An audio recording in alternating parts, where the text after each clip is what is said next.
السلام عليكم خوتي، كي دايرين؟ هانيين بخير. نتمنى من الله سبحانه وتعالى تكونوا بخير وعلى احسن حال.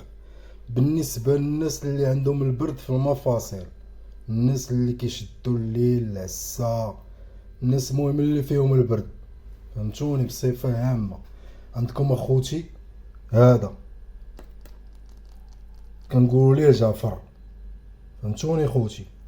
هذا شنقول ليه الجعفر، هذا احسن ما كاين. هذا جعفر رويه مخير للبرد.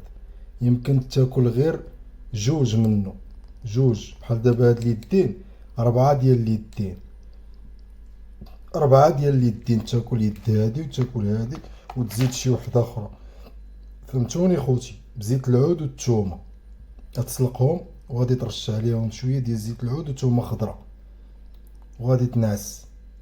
ديك الليله ما تخرج من والو، فهمتيني؟ تا تبغي تنعس، ولكن يكون طري، يكون بحال هكا، فهمتيني؟ يكون معكس، يلا طالع من الماء، فهمتوني خوتي؟ يلا خارج من الماء يكون معكس.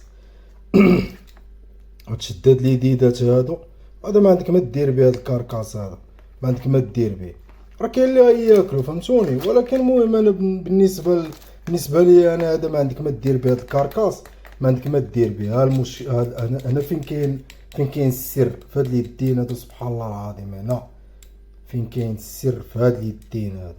المهم هانتوما خوتي، هذا هو الجعفر، فهمتيني؟ الجعفر رويال هو هذا قاهر البرد، فهمتوني خوتي؟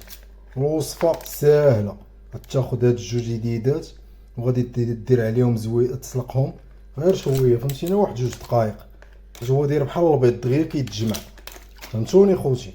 غتشدو تسلق ليه هاد اليديدات ديالو، وغادي ديرو مع شوية ديال زيت العود والثومة خضرا. ما طيب الثومة، ما دير ما والو، حك عليه الثومة، فهمتوني خوتي؟ حك عليه غير الثومة صافي، كولو هكاك، فهمتيني؟ بفرشيطة ولا بمعلقة ولا بيديك، ولا انت والطريقة ديالك كيفاش كتاكل، فهمتيني خوتي؟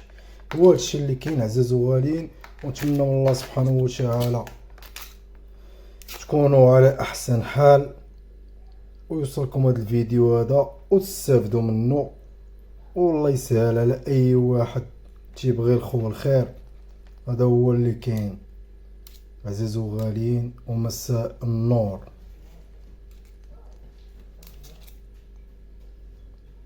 استمتعوا. هذا سميتو فم الشكارة، تيبقى 24 ساعة وهو حي، راه مازال حي هذا، شتيه؟ راه مازال حي هذا، راه تلقاو في المهرب. واخا تتشوفو هكا دير فيه هاديك اللعبة ديال ساكت، ولكن راه مازال حي. هدا كياكل كلشي، هدا مشكل، كيضرب على الحوت الحر، فهمتوني خوتي؟ هذا هو اللي كاين عزيز وغاليين. وتهلاو في راسكم، والله يخفف منازل. نتمنى من الله تعجبكم هاد الفكرة هادي، واللي بغى هاد الجعفر هذا ما عليه الا يخلي واحد الميساج، شي تعليق زوين، ومرحبا والف مرحبا، والسلام عليكم.